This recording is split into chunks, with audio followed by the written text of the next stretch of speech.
Je me souviens de cette matinée d'octobre comme si elle datait d'hier, bien qu'elle remonte maintenant à 8 mois. Le brouillard matinal s'accrochait encore au cep de notre château Beaumont, transformant les collines de Pomerol en un océan vaporeux où seules les têtes de nos vignes émergeaient comme des îlots dorés. J'ai toujours aimé cette heure suspendue entre la nuit et le jour, quand la nature semble retenir son souffle avant de s'éveiller pleinement. Henri m'avait appris à apprécier ces moments de grâce, lui qui se levait chaque matin à 5 heures pour saluer ses vignes, comme il disait. Mais ce matin-là était différent. Pour la première fois depuis 48 ans, je me tenais seule sur la terrasse de notre maison de maître, ma tasse de café fumant entre mes mains ridées, observant un paysage qui m'appartenait désormais entièrement. Henri était parti depuis une semaine, emporté par cette crise cardiaque soudaine qu'il avait fauchée dans notre chai, au milieu des barriques qu'il caressait comme des enfants. Le médecin avait parlé d'une mort douce, sans souffrance. Moi, je ne voyais rien de doux dans ce départ brutal qui m'avait laissée orpheline de l'homme qui était ma boussole depuis mes 26 ans. À 74 ans, je découvrais la solitude avec l'acuité d'une adolescente. Chaque craquement de la vieille bâtisse me faisait sursauter. Chaque silence m'oppressait. Notre maison, construite en 1847 par l'arrière-grand-père d'Henri, avait toujours résonné de nos conversations, de nos disputes aussi parfois, de la musique classique qu'Henri écoutait en lisant ses revues viticoles. Maintenant, elle semblait me regarder avec ses fenêtres à meneaux comme autant d'yeux inquiets, me demandant silencieusement ce que j'allais devenir. Je sirotais mon café. Un mélange que je préparais selon la recette de ma grand-mère marseillaise, moitié chicorée, moitié arabica. Quand j'ai entendu le gravier crisser dans notre allée bordée de platanes, c'était Maître Dubois, notre notaire depuis plus de 30 ans, qui venait me rendre visite comme promis après les funérailles. Cet homme élégant aux cheveux blancs parfaitement coiffés avait été le témoin de toutes les étapes importantes de notre vie. Notre mariage, l'achat de parcelles supplémentaires, la naissance d'Antoine, les contrats avec les négociants bordelais. Il portait ce matin-là son éternel costume de tweed marron et cette cravate bordeaux qu'Henri lui taquinait gentiment. « Bonjour, Éléonore », m'a-t-il dit en gravissant les marches de pierre usées qui menaient à notre perron. Sa voix portait cette tendresse particulière que prennent les hommes de sa génération face à une veuve récente. « Comment vous sentez-vous aujourd'hui ? Comment me sentais-je ? Comme un navire sans ancre dans une tempête, comme un arbre déraciné, comme une moitié d'orange qu'on aurait séparée de l'autre. » Mais je me suis contentée de hocher la tête et de l'inviter à entrer dans notre salon aux poutres apparentes, où flottait encore l'odeur du tabac de pipe d'Henri et de cette cire d'abeille dont j'enduisais religieusement nos meubles en chêne chaque semaine. Maître Dubois s'est installé dans le fauteuil en cuir fauve qu'Henri affectionnait particulièrement, celui d'où il contemplait les vignobles par les grandes fenêtres donnant sur la vallée. J'ai remarqué comme le notaire évitait soigneusement de s'appuyer contre le dossier, comme s'il respectait instinctivement la place du disparu. Sur la table basse en noyer, entre nous, il a posé sa mallette de cuir noir, usée par des décennies de visites chez ses clients bordelais. « Éléonore, nous devons parler du testament d'Henri », a-t-il commencé en sortant plusieurs documents tamponnés du sceau de son étude. « Comme vous le savez, il souhaitait que vous héritiez de l'intégralité de ses biens. Le domaine, les comptes bancaires, les placements, tout vous revient. 3 millions d'euros. Cette somme résonnait dans ma tête comme un écho lointain. Bien sûr, je connaissais approximativement notre situation financière. Henri n'avait jamais été secret à ce sujet, mais entendre le chiffre exact prononcé dans ce salon silencieux me donnait le vertige. 3 millions d'euros représentaient 48 années de labeur acharné, de vendanges épuisantes, de paris risqués sur les millésimes, d'investissements dans de nouveaux équipements, de nuits d'insomnie à espérer que la météo serait clémente. Je pensais à nos débuts, quand nous avions repris ce domaine de 15 hectares en piteux état. Henri venait de terminer ses études d'œnologie à l'Université de Bordeaux. Moi, je sortais de l'école normale d'institutrice de Gironde. Nous étions fauchés mais pleins d'espoir, convaincus que nos bras et notre passion suffiraient à redonner vie à ces vignes négligées. Les premières années avaient été terribles. Je me souvenais de ces hivers où nous chauffions seulement la cuisine pour économiser le fioul, de ces printemps où nous vendions nos derniers bijoux pour acheter des plants de vignes, de ces étés où je travaillais comme gouvernante chez les riches propriétaires du Médoc pour boucler les fins de mois. Mais Henri avait un don. Ses mains semblaient parler aux vignes, ses yeux déchiffraient les subtilités du terroir comme un livre ouvert.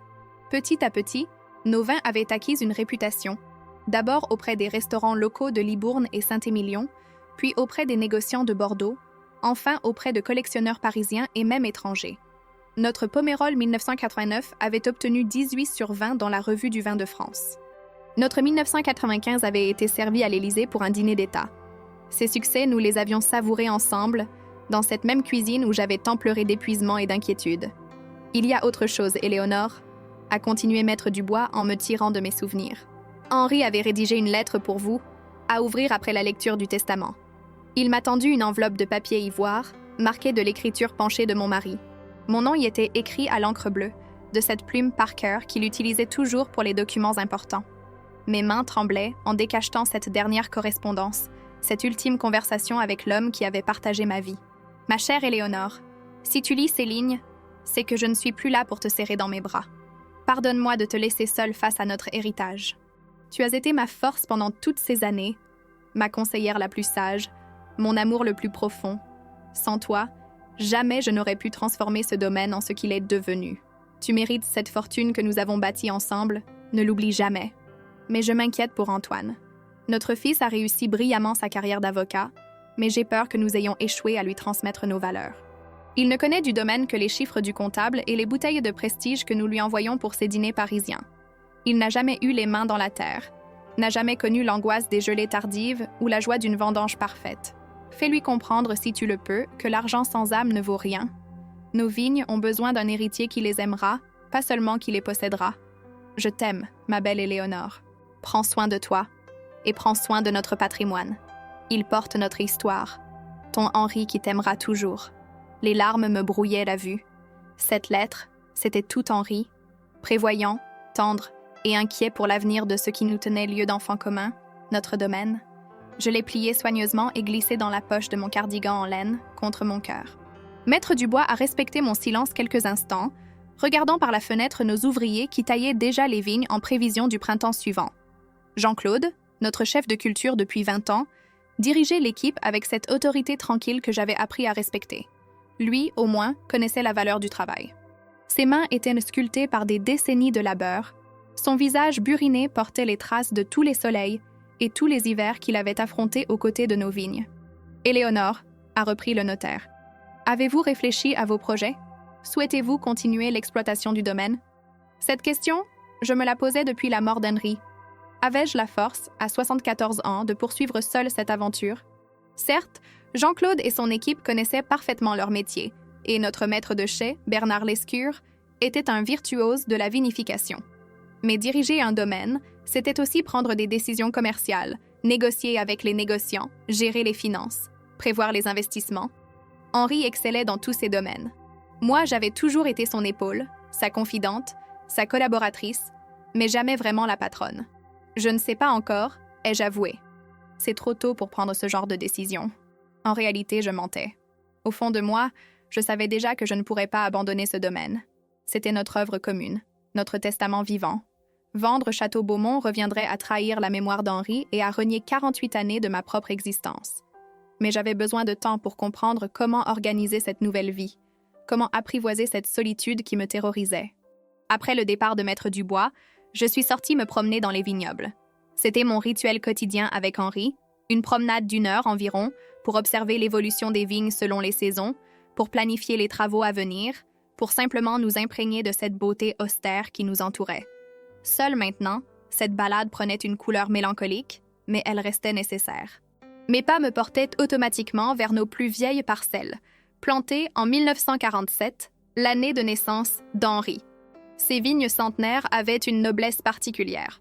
Leurs troncs noueux, sculptés par le temps, leurs racines profondes qui puisaient l'essence du terroir de Pomerol, leurs branches qui semblaient connaître par cœur le rythme des saisons. Henri les appelait « nos grands-mères », et il leur parlait souvent, leur expliquant les projets du domaine, les inquiétudes de la météo, les espoirs de la prochaine vendange. Les vignerons me prenaient parfois pour folle quand ils me surprenaient à poursuivre cette tradition, mais ces conversations à sens unique m'apaisaient. « Mais belle », leur ai-je murmuré ce jour-là, « que vais-je faire de vous maintenant? Henri n'est plus là pour vous chouchouter, et Antoine ne vous connaît même pas. Comment vais-je vous protéger? » Le vent d'automne faisait bruisser les feuilles jaunissantes, et j'ai eu l'impression d'entendre une réponse dans ce murmure végétal. Ces vignes avaient survécu aux gelées de 1956, aux tempêtes de 1999, à la canicule de 2003. Elles survivraient à ma solitude et à mes doutes. Elles étaient plus fortes que moi, plus sages, plus patientes. Elles m'apprendraient, comme elles avaient appris à Henri, qu'il faut du temps pour que les plus beaux fruits mûrissent. En rentrant à la maison, j'ai trouvé un message sur le répondeur. La voix d'Antoine, mon fils unique, que je n'avais pas entendu depuis les funérailles de son père. Une voix froide, pressée, comme toujours quand il m'appelait de son bureau parisien. « Bonjour maman, j'espère que tu vas bien. J'ai eu Maître Dubois au téléphone aujourd'hui, il m'a parlé de l'héritage de papa. Il faut qu'on se voie rapidement pour organiser la succession. J'ai pris rendez-vous avec mon banquier et mon conseiller fiscal pour la semaine prochaine. Je pense qu'il serait sage de mettre tous ces biens à mon nom. Tu n'as plus l'âge de gérer de telles sommes. Je t'appellerai demain pour qu'on en discute. Je t'embrasse. » Un frisson glacé m'a parcouru. Pas un mot sur mon chagrin, pas une question sur ma santé morale ou physique, pas la moindre considération pour ce que je pouvais ressentir ou désirer. Juste cette déclaration d'intention brutale, mettre tous ces biens à mon nom, comme si j'étais devenue, du jour au lendemain, une vieille dame gâteuse, incapable de discernement.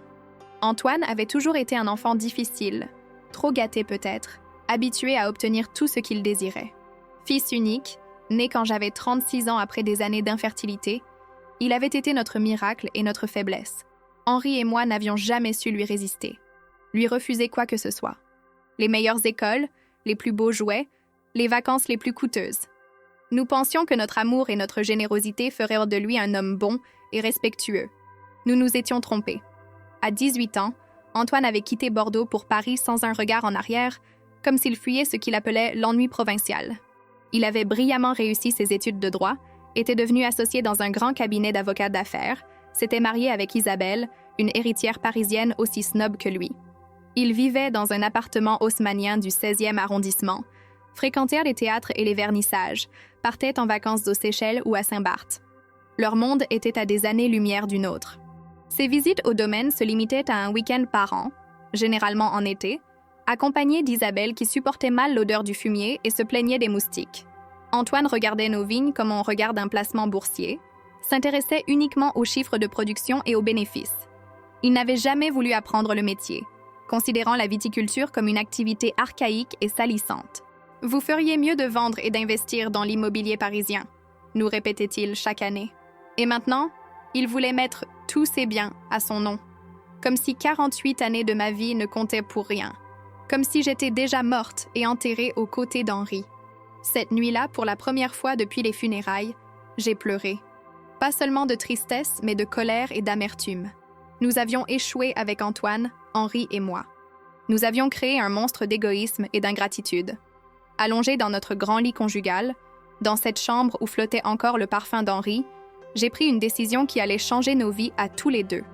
Mon fils allait apprendre le respect, même si je devais y laisser mes dernières forces. L'héritage d'Henri ne tomberait pas entre les mains d'un homme qui ne comprenait pas sa valeur. Nos vignes méritaient mieux que cela. Henri méritait mieux que cela. Et moi aussi, j'avais le droit au respect. Le téléphone a sonné le lendemain à 18h précises. Antoine avait toujours eu cette ponctualité maniaque, cette façon de programmer sa vie au quart d'heure près, comme si chaque minute était une ressource précieuse qu'il ne fallait pas gaspiller. J'étais dans la cuisine en train de préparer ma soupe de légumes du jardin, courges, poireaux et pommes de terre que Jean-Claude cultivait dans le potager derrière la propriété, quand la sonnerie stridente a déchiré le silence de cette fin d'après-midi d'automne. « Bonsoir, maman », a-t-il dit sans préambule, de cette voix professionnelle qu'il utilisait probablement avec ses clients. « J'espère que tu as bien réfléchi à notre conversation d'hier. J'ai rencontré mon conseiller financier ce matin et nous sommes tombés d'accord. Il faut agir rapidement pour optimiser cette succession. Les droits de succession vont être énormes si nous ne mettons pas tout en place avant la fin de l'année. » Je tenais le combiné contre mon oreille, debout près de la fenêtre qui donnait sur nos chais. À travers les carreaux embrumés par la vapeur de ma soupe, je voyais Bernard Lescure qui faisait ses dernières vérifications sur les cuves de notre millésime 2024. Cet homme de 55 ans, fils et petit-fils de vigneron, avait rejoint notre équipe il y a 15 ans avec dans ses bagages une science œnologique héritée de générations de passionnés. Henri l'avait tout de suite adopté, reconnaissant en lui cette intuition rare qui fait les grands vins. « Antoine », ai-je commencé d'une voix que je voulais ferme, « nous devons parler sérieusement toi et moi. Mais pas au téléphone. Ce domaine, cet héritage, ce n'est pas seulement une question de chiffres et d'optimisation fiscale. » Il y a eu un silence, puis ce petit rire condescendant que je ne supportais plus depuis des années. « Maman, tu es adorable, mais tu ne comprends pas les enjeux financiers de ce dossier. 3 millions d'euros, ce n'est pas une somme qu'on gère avec le cœur. Il faut de la rigueur, de la compétence. Moi, je peux faire fructifier cet argent, l'investir intelligemment. Toi, avec tout le respect que je te dois, tu vas le laisser dormir sur un livret A ou te faire escroquer par le premier conseiller bancaire venu. » Chaque mot était une gifle. Chaque phrase révélait un mépris que je soupçonnais depuis longtemps mais que je refusais d'admettre. Mon fils, cet homme de 38 ans que j'avais porté, nourri, éduqué, aimé sans condition, parlait de moi comme d'une demeurée sénile, incapable de discernement. « Antoine, cet argent représente 48 années de travail de ton père et moi. Ce domaine, c'est notre vie entière. Tu ne peux pas débarquer et décider que… Que quoi, maman? Que je dois te laisser dilapider l'héritage de papa? Tu crois vraiment que c'est ce qu'il aurait voulu? Papa était un homme intelligent. Il savait bien que tu n'avais pas les compétences pour gérer une telle fortune. » Sa voix montait, prenait cette intonation agressive qu'il avait déjà adolescent quand on lui refusait quelque chose. Je l'imaginais dans son bureau parisien, avec vue sur l'Arc de Triomphe, entouré de ses diplômes encadrés et de ses trophées professionnels, méprisant cette vieille paysanne bordelaise qui osait lui tenir tête. « Écoute-moi bien, Antoine Beaumont, » ai-je répliqué en haussant le ton à mon tour. « Ton père m'a tout légué parce qu'il me faisait confiance. Pas à toi, à moi. Tu es resté 15 ans sans mettre les pieds dans ce domaine, sauf pour tes visites de politesse estivale. Tu ne connais même pas le nom de nos parcelles.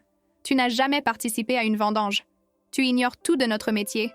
Et tu voudrais que je te confie notre patrimoine comme ça, les yeux fermés? Notre patrimoine? Maman, réveille-toi! Ce patrimoine, comme tu l'appelles, c'est une exploitation agricole au milieu de nulle part, avec des bâtiments vétustes et un potentiel de rentabilité ridicule. Moi, je peux transformer ces 3 millions en 10 millions en quelques années. Je connais les bons placements, j'ai les bonnes relations.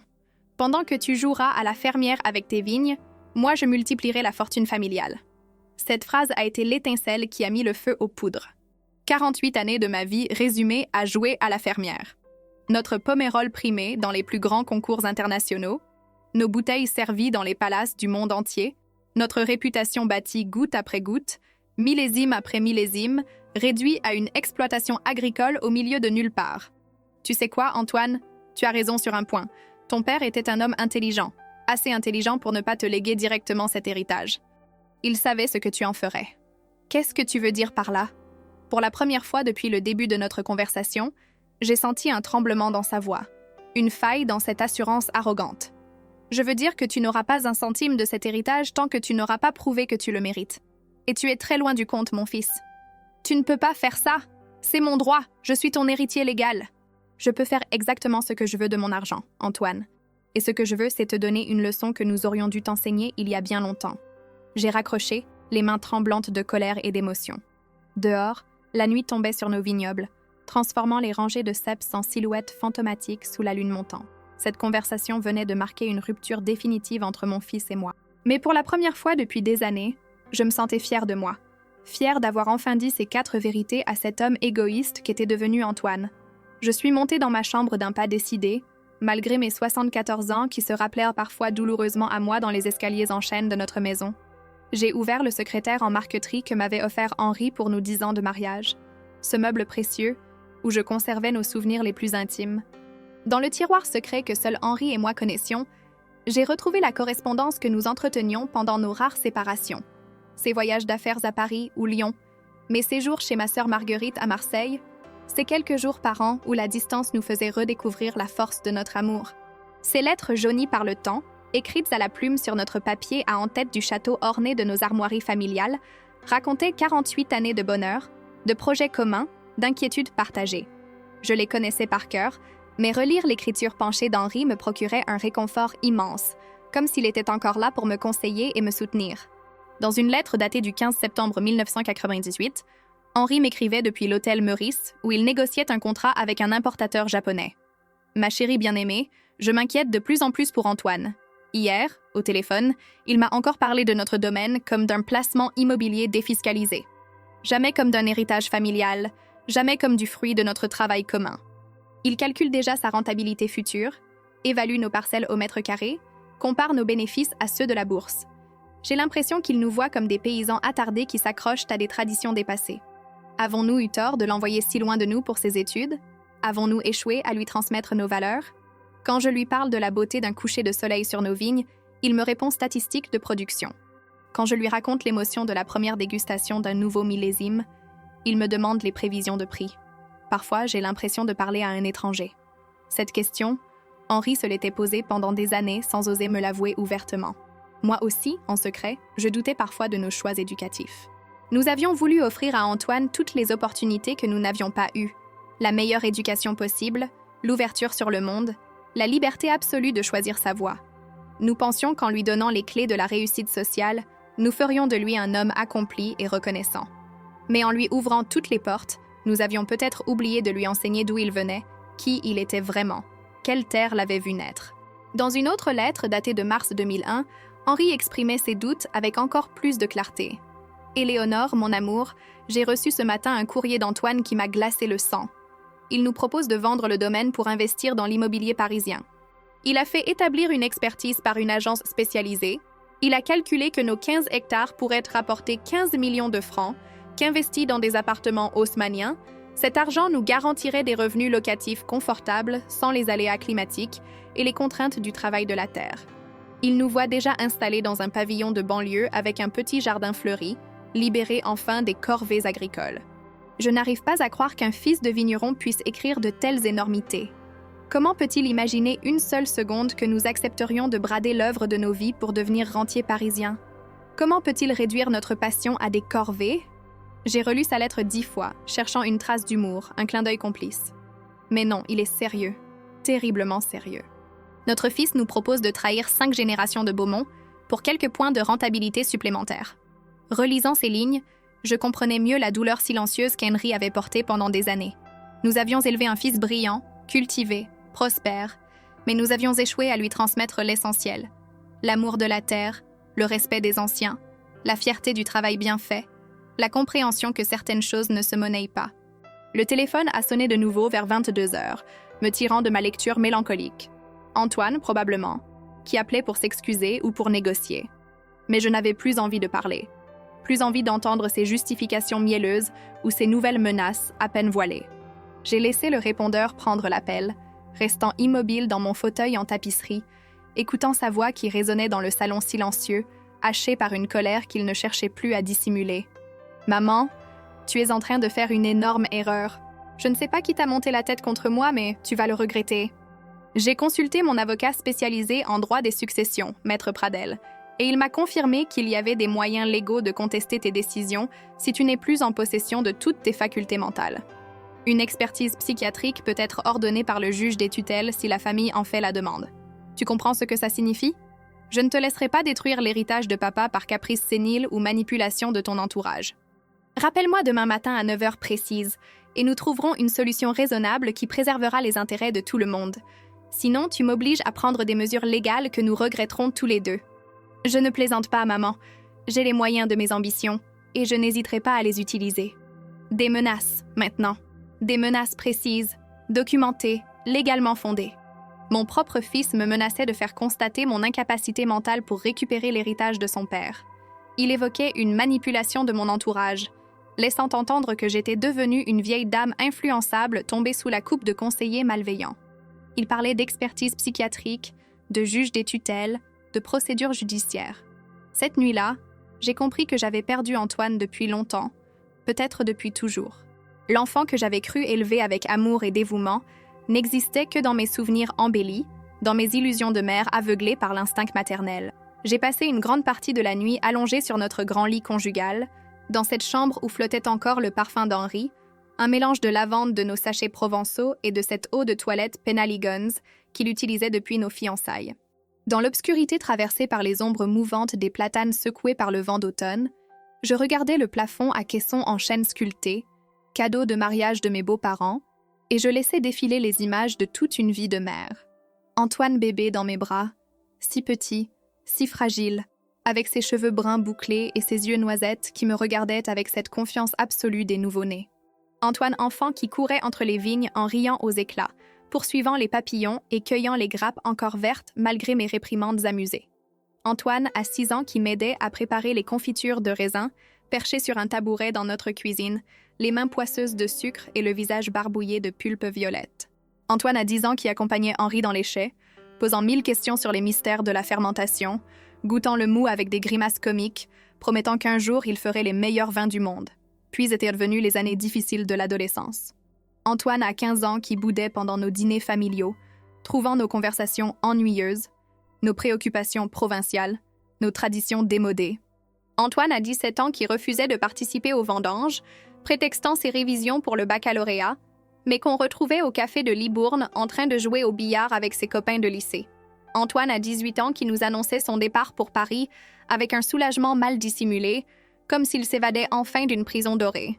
Ensuite, les années d'université, les appels téléphoniques de plus en plus rares et distants, les vacances écoutées pour cause d'examen ou de stage, les premières amourettes parisiennes qu'il nous présentait comme des relations importantes avant de les oublier sitôt les études terminées. Antoine diplômé qui nous parlait de sa carrière d'avocat avec cette passion que nous espérions voir naître un jour pour notre domaine. Antoine marié avec Isabelle, qui nous tolérait poliment mais ne cachait pas son ennui pendant leur visite annuelle au château. Et maintenant, Antoine adulte qui me menaçait d'expertise psychiatrique pour récupérer l'argent de son père mort depuis une semaine à peine. Antoine qui réduisait 48 années de labeur à un capital à optimiser, 50 ans de mariage à un héritage à liquider, 74 ans de ma vie à un obstacle juridique à contourner. Vers 4 heures du matin, épuisé par ces souvenirs douloureux mais plus déterminé que jamais, j'ai pris ma décision finale. Une décision radicale, douloureuse, mais nécessaire. Si Antoine voulait l'héritage de son père, il devrait le mériter. Et s'il n'était pas capable de le mériter, alors cet argent servirait à des causes plus nobles que ses investissements spéculatifs et ses calculs de rentabilité. Au lever du jour, vers 6h30, j'ai appelé Maître Dubois à son domicile personnel. Cet homme de 68 ans avait toujours été un lève-tôt, fidèle aux habitudes de sa génération de juristes bordelais formés à l'ancienne école. Il a décroché à la deuxième sonnerie, la voix encore ensommeillée mais parfaitement alerte, habitué aux urgences de ses clients vignerons confrontés aux aléas climatiques ou aux crises familiales. « Éléonore ? Mon Dieu, que se passe-t-il ? Vous allez bien ? Il n'y a pas eu d'accident ? Maître Dubois, tout va bien physiquement. Mais j'ai besoin de vous voir ce matin très tôt. C'est urgent et capital. Je veux modifier complètement mes dispositions testamentaires et créer une fondation caritative avec des clauses très particulières. » Il y a eu un long silence, puis cette voix mesurée du professionnel expérimenté qui sait que les décisions prises au petit matin dans la douleur ne sont pas toujours les meilleures. « Éléonore, êtes-vous absolument certaine de ce que vous faites? Ce sont des décisions extrêmement importantes qui engagent votre avenir et celui de votre famille. Elles ne doivent jamais être prises sous le coup de l'émotion ou de la colère. Voulez-vous que nous attendions quelques jours, le temps que vous réfléchissiez calmement? Maître Dubois, j'ai 74 ans et 48 années de mariage derrière moi. J'ai réfléchi toute ma vie à ce genre de questions. Je n'ai jamais été aussi sûre de quoi que ce soit. Pouvez-vous être ici à 9h avec tous les documents juridiques nécessaires? Bien sûr, Éléonore. J'arrive avec mon dossier complet et mes codes. Nous examinerons ensemble toutes les options légales. En attendant sa venue, j'ai préparé un petit déjeuner exactement comme Henri les aimait, avec cette méticulosité rituelle qui me rassurait dans les moments difficiles. Café noir bien corsé dans nos tasses en porcelaine de Limoges, celles que nous sortions seulement pour les grandes occasions.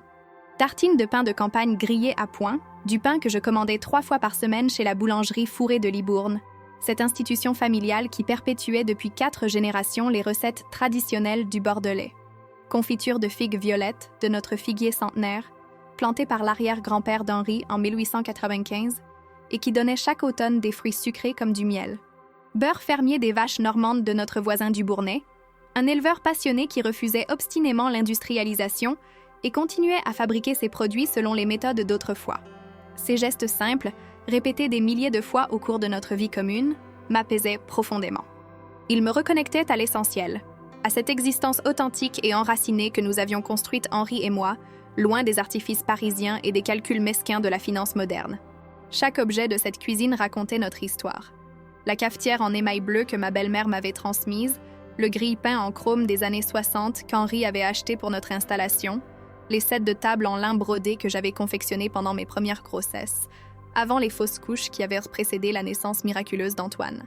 Maître Dubois est arrivé à 9h précises, ponctuel comme toujours, chargé de ses volumineux dossiers en cuir fauve et de ses codes juridiques, annotés de sa main précise. Nous nous sommes installés dans le salon, et je lui ai exposé mon plan avec une clarté qui l'a visiblement surpris. Il s'attendait probablement à consoler une veuve éplorée en proie au doute, pas à conseiller une femme déterminée qui avait passé la nuit à élaborer une stratégie juridique complexe. J'allais donner 2,5 millions d'euros à des œuvres de charité soigneusement sélectionnées. D'abord, 500 000 euros à la Fondation Abbé Pierre pour le logement des plus défavorisés, parce que Henri et moi avions toujours pensé que posséder un toit décent était un droit fondamental de tout être humain. Ensuite, 1 million d'euros à Médecins sans frontières pour l'aide humanitaire internationale. En souvenir de notre voyage de noces en Inde, où nous avions été bouleversés par la pauvreté et la maladie que nous y avions découvertes. Enfin, 1 million d'euros à la Confédération paysanne de Gironde pour créer un fonds d'aide aux vignerons en difficulté, aux jeunes qui voulaient s'installer sans capital suffisant, aux familles ruinées par les aléas climatiques ou les crises économiques. Les 500 000 euros restants seraient placés dans un fonds spécial bloqué qu'Antoine ne pourrait toucher qu'à certaines conditions très précises, non négociables et sous contrôle notarial permanent. Quelles conditions exactement, Éléonore ? A demandé Maître Dubois en ajustant ses lunettes de lecture et en sortant son carnet de notes en cuir rouge. Il devra travailler 6 mois complets dans ce domaine, du premier jour au dernier, apprendre réellement le métier de vigneron de A à Z, prouver concrètement qu'il comprend la valeur du travail manuel et le respect de la terre qui nous nourrit. Il devra vivre ici, dans la petite maison d'amis au bout de la propriété, celle où habitait autrefois le régisseur, avec un salaire d'ouvrier agricole débutant versé par le domaine.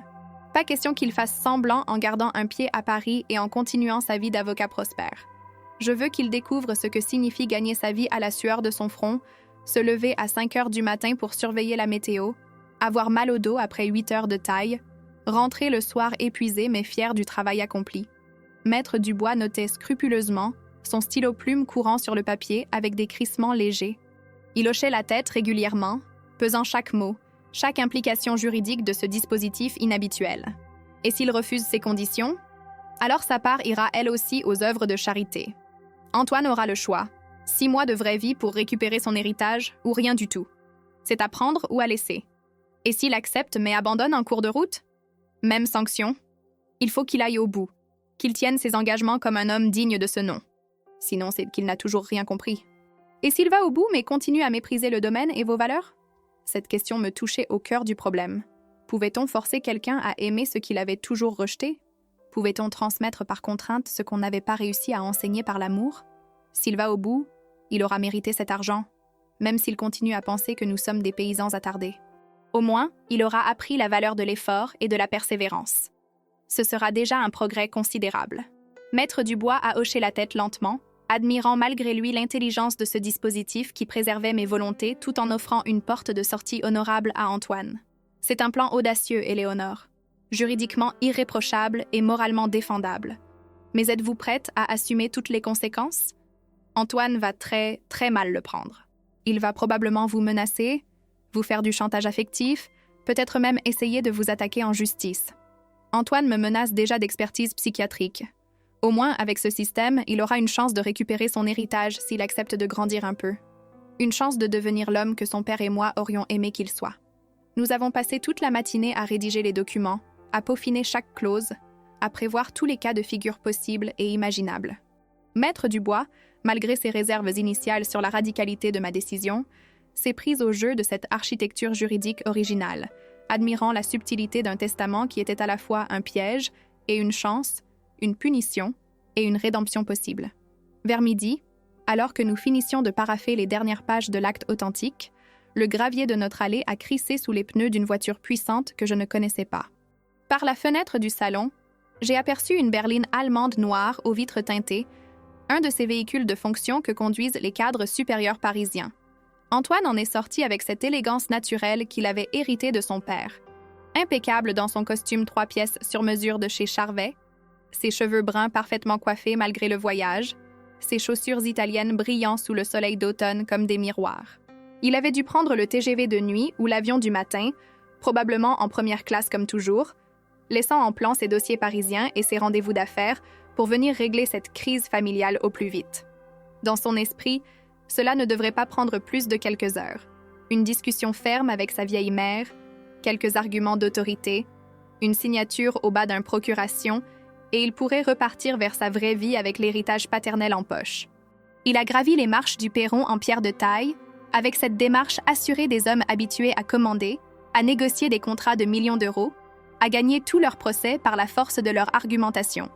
Quand il a sonné à la porte, une seule fois, brève et autoritaire, J'ai senti mon cœur s'accélérer malgré moi.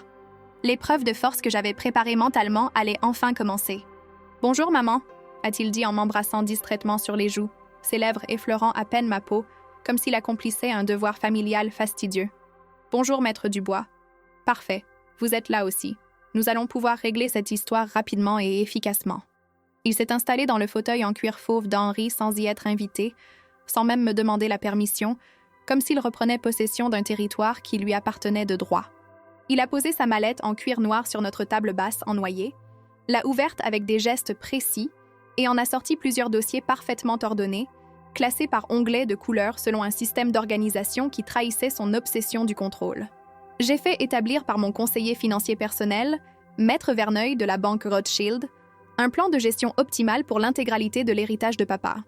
Nous pouvons transférer tous les fonds sur mes comptes professionnels dès demain matin et je me charge personnellement de tout optimiser. Maman, tu n'auras plus jamais à te soucier de ces questions compliquées.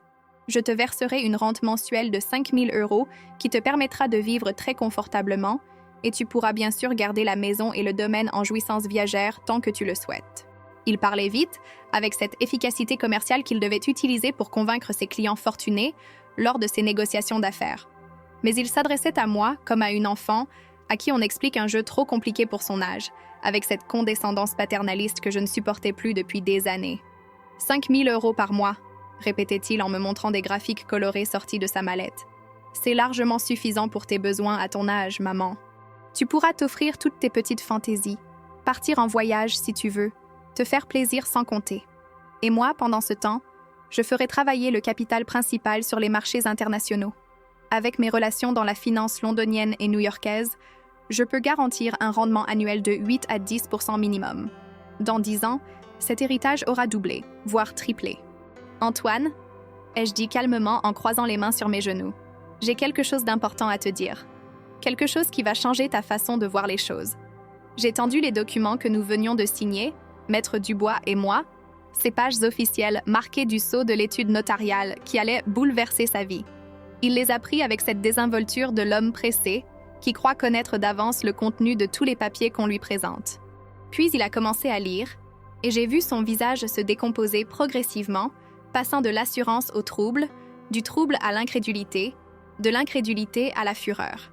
Qu'est-ce que c'est que cette plaisanterie de mauvais goût? Tu as donné notre argent à des associations de mendiants? Tu as dilapidé l'héritage de papa pour des œuvres de charité? Tu es devenue complètement folle ou quoi? Il s'était levé d'un bond, les documents froissés dans ses poings serrés, arpentant le salon comme un fauve en cage.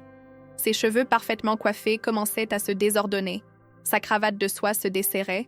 Son masque de parfait gentleman parisien tombait pour révéler le vrai visage de sa cupidité. Je ne suis pas folle, Antoine.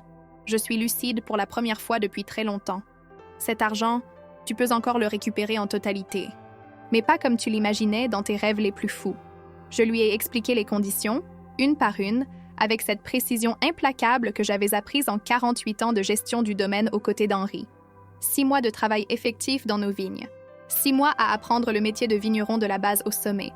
6 mois à comprendre d'où venait cette fortune qu'il convoitait avec tant d'avidité.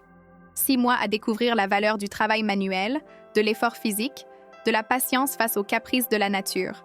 Tu veux que je devienne ton larbin, ton ouvrier agricole personnel? Maman, tu te rends compte de ce que tu me demandes? Je suis avocat d'affaires. J'ai étudié 10 ans à la Sorbonne et à Sciences Po. Je gagne plus en 1 mois que tes ouvriers en 1 an. Tu crois vraiment que je vais abandonner ma carrière, mes responsabilités, ma vie entière pour venir jouer au petit fermier dans tes vignes poussiéreuses? Tes vignes poussiéreuses, Antoine. Ce domaine t'appartient autant qu'à moi, que tu le veuilles ou non. Mais visiblement, tu ne le sais pas encore. Je ne veux pas de ce domaine. Je veux l'argent. L'argent liquide que je peux investir intelligemment. C'est tout ce qui m'intéresse dans cette histoire. Cette phrase a résonné dans le salon comme un coup de tonnerre, révélant brutalement toute la vérité que je refusais d'admettre depuis des années. Antoine venait de dévoiler le fond de sa pensée, sans phare, sans hypocrisie, sans ces politesses familiales qui masquaient habituellement sa vraie nature. Il ne voulait pas hériter de notre histoire commune, de notre patrimoine familial, de nos valeurs transmises de génération en génération. Il voulait juste l'argent. L'argent pour l'argent? L'argent comme fin en soi? L'argent déraciné de tout sens et de toute mémoire. Maître Dubois, mal à l'aise devant cette scène familiale qui prenait des proportions dramatiques, a toussé discrètement et s'est levé avec cette élégance professionnelle qui caractérisait les notaires de l'ancienne école. Je pense qu'il vaut mieux que je vous laisse en famille pour digérer ces nouvelles informations. Éléonore, tous les documents sont parfaitement en ordre et juridiquement inattaquables. Antoine, si vous souhaitez étudier le dossier avec votre propre avocat ou poser des questions juridiques, je reste évidemment à votre entière disposition. Après son départ, nous nous sommes retrouvés seuls, mon fils et moi, face à face dans ce salon où Henri nous manquait cruellement. Le silence pesait entre nous comme une chape de plomb chargée de 40 ans de malentendus, de reproches non formulés, d'amour déçu de part et d'autre. Antoine s'est affalé dans le canapé en chintz fleuri que j'avais acheté pour nos 10 ans de mariage, la tête dans les mains, ses épaules secouées de tremblements nerveux. « Maman, tu ne comprends pas la gravité de ce que tu fais. Ma vie est à Paris. Isabelle, mon cabinet d'avocat, mes associés, mes clients qui me font confiance. Je ne peux pas tout abandonner du jour au lendemain pour venir jouer aux vignerons amateurs dans ta propriété. Et d'ailleurs, je n'y connais strictement rien. Je vais me ridiculiser devant tes ouvriers, me casser le dos pour des résultats dérisoires, perdre 6 mois de ma carrière professionnelle pour satisfaire ton caprice de vieille dame autoritaire. » Pour la première fois depuis son arrivée, sa voix portait une émotion sincère qui n'était ni de la colère ni de la frustration, mais quelque chose de plus profond et de plus troublant. La peur. Mon fils avait peur de se confronter à un monde qu'il ne maîtrisait pas, peur de découvrir ses propres limites physiques et morales, peur de sortir de sa zone de confort parisienne, peur peut-être aussi de me décevoir en révélant son incompétence dans le domaine familial. « Antoine », ai-je dit en m'asseyant près de lui sur le canapé, assez proche pour sentir son parfum coûteux mélangé à l'odeur de stress qui émanait de lui. « Ton père t'aimait plus que tout au monde. Moi aussi, malgré tout ce qui s'est passé ces dernières années, je t'aime encore. Mais l'amour véritable, ce n'est pas seulement tout donner sans rien demander en retour. C'est aussi savoir dire non quand il le faut, poser des limites quand on voit que l'autre s'égare. » Il a relevé la tête et j'ai vu dans ses yeux noisettes, ses yeux qui ressemblaient tant à ceux d'Henri au même âge, cette vulnérabilité que je n'avais plus aperçue depuis son enfance. L'homme brillant et sûr de lui disparaissait momentanément pour laisser place à un petit garçon perdu qui ne savait plus où était sa place dans le monde. Et si j'échoue, maman? Et si je ne suis vraiment pas capable de faire ce travail? Et si je me ridiculise complètement? Alors tu auras au moins essayé, Antoine, et tu auras appris quelque chose d'important sur toi-même. Quelque chose que tous tes diplômes et toutes tes réussites professionnelles ne t'ont jamais enseigné. Il est resté silencieux pendant de longues minutes, fixant par la fenêtre ces vignobles qu'il avait toujours considérés comme un décor pittoresque sans réelle importance. Je voyais dans ses yeux qu'il calculait, qu'il pesait le pour et le contre, avec cette logique implacable qu'il appliquait à tous ses dossiers d'affaires. 6 mois de sa vie contre 500 000 €. Un investissement temps contre un retour financier. Même dans cette situation extrême, il raisonnait encore en termes de rentabilité. Combien je gagnerais pendant ces 6 mois? A-t-il fini par demander, révélant une fois de plus que l'argent restait sa préoccupation principale. Le SMIC horaire agricole. Exactement comme nos ouvriers saisonniers. Tu découvriras ce que signifie gagner sa vie à la sueur de son front. Le SMIC? Mais maman, tu te rends compte que je gagne actuellement 50 fois plus? Que mes frais de fonctionnement à Paris coûtent 10 fois ce salaire de misère? Justement, Antoine. C'est exactement le problème. Tu as perdu tout sens des réalités, toute mesure des valeurs véritables. Ces 6 mois te remettront les pieds sur terre. La conversation s'est poursuivie jusqu'au soir, alternant entre moments de colère explosive d'Antoine et phases de négociation désespérées. Il a essayé tous les arguments, ses responsabilités professionnelles, ses engagements contractuels, sa vie de couple avec Isabelle, ses projets d'investissement immobilier, ses obligations sociales dans le milieu parisien. Mais à chaque objection, je répondais avec la même fermeté implacable. 6 mois de travail effectif aux vignes ou rien du tout. Vers 19h, épuisé par cette journée d'émotions intenses, Antoine a fini par lâcher cette phrase qui résumait tout son dilemme. « D'accord, maman, tu as gagné. Je vais prendre 1 mois de réflexion pour organiser ma vie parisienne, puis je reviendrai essayer ton petit jeu de fermier amateur. Mais je te préviens, si au bout d'1 semaine je n'y arrive pas, j'abandonne et tant pis pour l'héritage. » Non, Antoine, ce n'est pas comme ça que ça marche. Si tu acceptes, c'est pour les 6 mois complets, sans possibilité d'abandon en cours de route. Tout ou rien. À prendre ou à laisser. Il m'a regardé avec un mélange d'admiration et d'exaspération, comme s'il découvrait pour la première fois que sa vieille mère pouvait faire preuve d'une détermination aussi inflexible que la sienne dans ses négociations d'affaires. Cette nuit-là, Antoine a dormi dans sa chambre d'adolescent, sous les posters jaunis de ses idoles sportives et musicales d'autrefois, entouré par les trophées de tennis de ses 16 ans et les livres de classe qu'il n'avait jamais voulu reprendre depuis son départ pour Paris. Je l'entendais marcher de long en large au-dessus de ma tête, probablement en train de téléphoner à Isabelle pour lui expliquer cette situation incroyable, ou à ses associés pour trouver des solutions juridiques à ce qu'il devait considérer comme un chantage maternel insupportable. Moi, pour la première fois depuis la mort d'Henri, j'ai dormi d'un sommeil profond et paisible, bercé par la certitude d'avoir fait exactement ce qu'il fallait faire. Pour Henri qui me regardait peut-être depuis l'au-delà, avec un sourire approbateur. Pour Antoine qui avait besoin de cette leçon vitale même s'il ne s'en rendait pas encore compte. Et pour moi-même, enfin libérée du poids de cette culpabilité maternelle qui m'empêchait depuis des années de dire ces 4 vérités à mon fils unique. Le lendemain matin, vers 8 heures, j'ai trouvé Antoine dans la cuisine, déjà habillé pour repartir vers Paris, sa mallette à la main et ses clés de voiture dans l'autre. Il avait les traits tirés d'un homme qui n'avait pas dormi de la nuit, les cheveux en bataille et une barbe naissante qui lui donnait un air vulnérable que je ne lui connaissais pas. « Maman, j'ai pris ma décision. Je vais accepter tes conditions draconiennes, mais à une condition de mon côté. Tu me laisses stage 3 semaines pour organiser mon absence au cabinet et transférer mes dossiers urgents à mes associés. Ensuite, je reviens et on verra bien si ton fils de riche parisien est capable de devenir un vrai vigneron bordelais. » Il y avait dans sa voix un mélange d'ironie amère et de défi relevé, qui m'a fait penser au petit garçon qu'il était autrefois, celui qui n'acceptait jamais d'échouer dans les défis qu'on lui proposait, même les plus difficiles. 3 semaines, c'est parfait.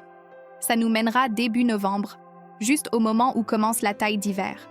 Tu apprendras le métier dans les conditions les plus rudes, sous la pluie et le froid de l'automne bordelais. Si tu survis à ça, c'est que tu as vraiment l'étoffe d'un vigneron. Avant de partir, il m'a embrassé sur les 2 joues avec plus de tendresse qu'il n'en avait montré depuis des années, et j'ai cru déceler dans ses yeux une lueur nouvelle, quelque chose qui ressemblait à du respect mélangé à de l'appréhension. « Au fait, maman, qu'est-ce que papa aurait pensé de ton plan diabolique? » J'ai souri pour la première fois depuis des jours, me remémorant cette lettre d'Henri où il s'inquiétait de l'avenir d'Antoine et de sa compréhension de nos valeurs familiales. « Ton père aurait été très fier de moi, Antoine, et j'espère qu'il sera très fier de toi aussi, dans 6 mois. » Après son départ, je me suis promenée dans nos vignobles en compagnie de Jean-Claude, notre chef de culture, pour lui expliquer la situation exceptionnelle qui nous attendait. Cet homme de 55 ans, solide comme un chêne et sage comme un livre d'expérience, a écouté mon récit avec cette gravité respectueuse des vrais paysans face aux drames familiaux de leur patron.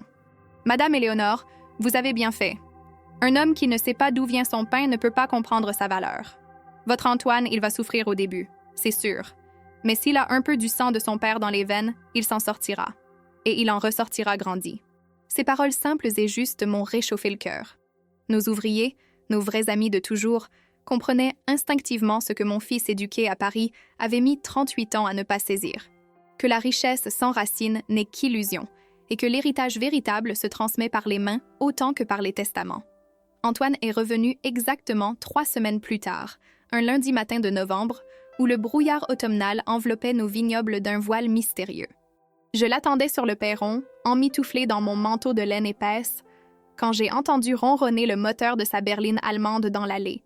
Mais cette fois, au lieu de descendre en costume-cravate avec sa mallette d'avocat, Antoine est sorti de sa voiture, vêtu d'un jean délavé, de bottes en caoutchouc encore neuves et d'une veste de chasse en loden vert qu'il avait dû acheter dans un magasin spécialisé parisien.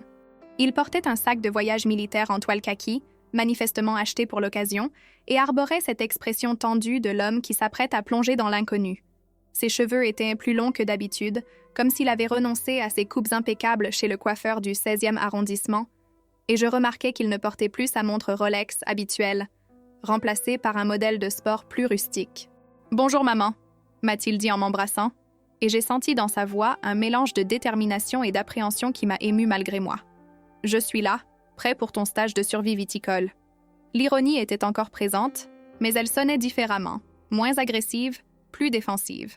C'était l'ironie de quelqu'un qui a peur et qui essaie de masquer sa vulnérabilité derrière l'humour. Je l'ai accompagné jusqu'à la petite maison d'amis où il allait vivre pendant 6 mois, cette ancienne demeure du régisseur que nous avions restaurée quelques années auparavant, pour accueillir nos visiteurs œnologues ou nos clients étrangers. 2 pièces modestes mais confortables, avec une kitchenette, une salle de douche rudimentaire Et surtout cette vue magnifique sur nos parcelles de merlot et de cabernet franc qui s'étendaient à perte de vue jusqu'aux collines de l'entre-deux-mers. « Voilà ton nouveau chez toi », ai-je annoncé en poussant la porte de chêne massif. Simple mais suffisant pour un apprenti vigneron. Antoine a posé son sac sur le lit en fer forgé, a fait le tour du propriétaire en quelques enjambées, puis s'est planté devant la fenêtre pour contempler ce paysage qu'il n'avait jamais vraiment regardé auparavant. Son silence était éloquent. Pour la première fois de sa vie d'adulte, il allait vivre dans moins de 40 mètres carrés, sans domestique, sans concierge, sans tous les services auxquels sa réussite parisienne l'avait habitué. « Demain matin, 6 heures, ai-je annoncé. Jean-Claude t'attend dans les chais pour commencer ta formation. Première leçon, le nettoyage des cuves après la vinification. Ensuite, taille d'hiver dans les parcelles du coteau sud. J'espère que tu as prévu des vêtements chauds, parce que novembre à Bordeaux, ce n'est pas exactement le climat de ton bureau parisien. » Cette première semaine a été un calvaire pour Antoine, et je dois avouer que parfois, en le voyant rentrer le soir épuisé et couvert de boue, j'ai eu des remords. Était-ce de la cruauté maternelle ou de la pédagogie nécessaire? Henri, j'en étais sûre, aurait approuvé cette méthode radicale. Lui qui répétait toujours qu'on ne connaît vraiment un homme qu'en le voyant travailler de ses mains. Le premier jour, Jean-Claude l'a emmené dans nos chais pour nettoyer les cuves de fermentation après les vendanges. Antoine, qui n'avait jamais manipulé d'outils plus lourds qu'un stylo plume, a découvert ce que signifiait récurer à la brosse métallique des cuves de 10 000 litres dans l'humidité glacée d'un chai bordelais en novembre.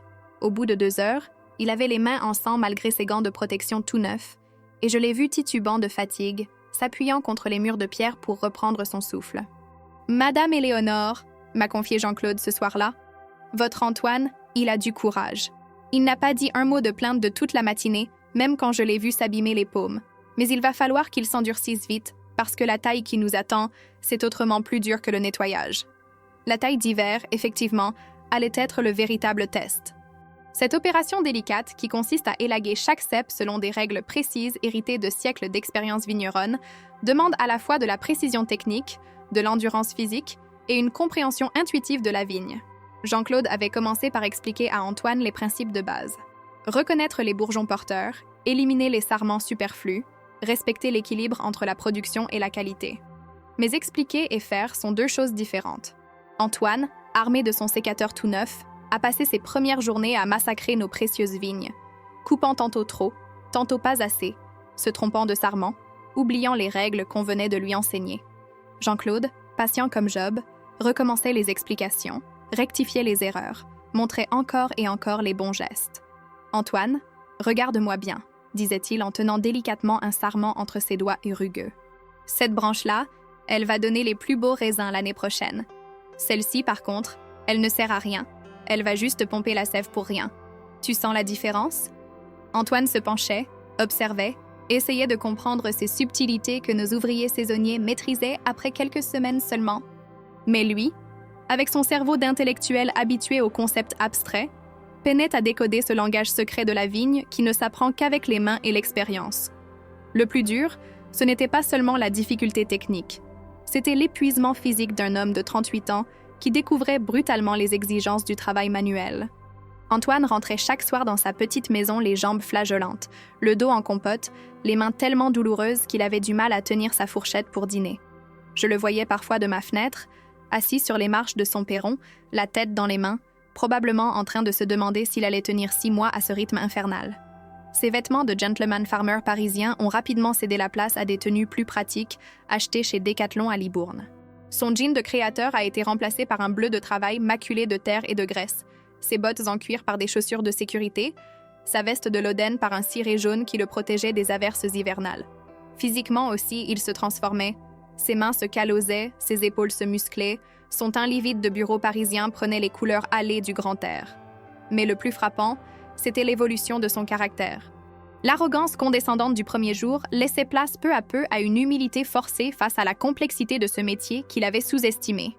Quand Bernard Lescure, notre maître de chai, lui expliquait les mystères de la fermentation malolactique ou les subtilités de l'assemblage, Antoine écoutait avec cette attention respectueuse qu'il n'avait jamais accordée aux leçons de son père. « Vous comprenez, monsieur Antoine », lui disait Bernard avec cette gravité des vrais professionnels, « faire du vin, ce n'est pas seulement presser du raisin, c'est accompagner une transformation naturelle, comprendre ce que veut le terroir, respecter ce que nous ont transmis nos ancêtres. Votre père, Monsieur Henry, il avait cette science-là dans le sang. Et vous, il va falloir que vous l'acquériez par l'effort et la patience. » Antoine hochait la tête, notait scrupuleusement dans un carnet qu'il avait commencé à tenir, posait des questions techniques, parfois surprenantes de pertinence. Son intelligence d'avocat, habitué à décortiquer des dossiers complexes, s'appliquait maintenant à comprendre les secrets de la viticulture. Mais il découvrait aussi que l'intelligence seule ne suffisait pas, qu'il fallait développer cette intuition particulière que possèdent tous les grands vignerons. Un matin de décembre particulièrement froid, où le gel avait transformé nos vignobles en un paysage de cristal, j'ai surpris une conversation entre Antoine et Thierry, notre plus jeune ouvrier, un garçon de 22 ans, fils de viticulteur qui travaillait chez nous depuis la fin de ses études agricoles. « Dis-moi, Thierry, » demandait Antoine en soufflant sur ses mains gelées, « comment tu fais pour supporter ce froid? Moi, j'ai l'impression que mes doigts vont tomber. » Thierry a souri avec cette bienveillance des jeunes gens qui voient leurs aînés en difficulté. « Monsieur Antoine, le froid fait partie du métier. Mon père me disait toujours, si tu veux faire du bon vin, il faut accepter que la vigne te fasse souffrir avant de te donner le meilleur d'elle-même. Au début, c'est dur, c'est sûr, mais après, on s'habitue. Et puis, quand on goûte notre vin, on se dit que ça valait le coup. » Cette phrase simple a semblé marquer profondément Antoine. Pour la première fois, il entrevoyait peut-être le sens profond de ce qu'il était en train de vivre. Non pas une punition infligée par une mère autoritaire, mais un apprentissage nécessaire pour comprendre l'essence même de notre patrimoine familial. Les semaines passaient, et je voyais Antoine évoluer de jour en jour. Pas seulement physiquement, ses mains calleuses, sa démarche plus assurée, son dos qui se tenait droit malgré la fatigue, mais mentalement et spirituellement. Il commençait à parler de « nos vignes » au lieu de « tes vignes », à s'inquiéter de la météo comme un vrai vigneron, à reconnaître les différentes parcelles par leur exposition et leur nature de sol. Un soir de janvier, alors que nous dînions ensemble dans ma cuisine, tradition que nous avions instaurée depuis qu'il était devenu plus abordable, Antoine m'a dit quelque chose qui m'a bouleversée. « Maman, j'ai appelé Isabelle ce soir. Elle ne me reconnaît plus au téléphone. Elle dit que ma voix a changé, que je parle différemment. Et tu sais quoi? Elle a raison. Je sens que quelque chose change en moi. Quelque chose de profond que je n'arrive pas à expliquer. » C'était vrai. Antoine parlait effectivement différemment. Moins vite, avec plus de pauses, en choisissant ses mots comme s'il avait appris la valeur du silence et de la réflexion. Son vocabulaire aussi s'enrichissait de termes viticoles, de ces expressions pittoresques que parlent les gens de la terre et qu'il n'avait jamais voulu apprendre du vivant de son père. « Tu me manques terrible », me disait-il ce soir-là en imitant l'accent de Jean-Claude. Et nous avons ri ensemble comme nous n'avions plus ri depuis des années. Le tournant décisif s'est produit en février, lors d'un épisode qui restera gravé dans ma mémoire comme le moment où mon fils est vraiment devenu un homme. Une tempête exceptionnelle s'était abattue sur la région, avec des vents de plus de 100 km/h qui menaçaient de déraciner nos jeunes plants dans les parcelles récemment replantées. Jean-Claude avait mobilisé toute l'équipe pour protéger les vignes, installer des tuteurages d'urgence, évacuer l'eau qui s'accumulait dangereusement au pied des ceps. Antoine, sans qu'on le lui demande, s'était joint spontanément à l'effort collectif, travaillant sous la pluie battante pendant plus de 12 heures d'affilée pour sauver ce qui pouvait l'être. Je l'ai vu cette nuit-là, éclairé par les phares de nos tracteurs, creuser des rigoles de drainage avec un acharnement qui m'a rappelé Henri dans ses plus grands moments de passion vigneronne. Ses vêtements trempés collaient à son corps. Ses cheveux dégoulinaient sous son chapeau de toile cirée. Mais il continuait, infatigable, comme si le sort de chaque plan dépendait personnellement de lui. « Madame Éléonore » m'a dit Jean-Claude le lendemain en montrant Antoine qui dormait encore à 11 heures du matin, épuisé par sa nuit héroïque. « Votre fils, il a l'âme vigneronne.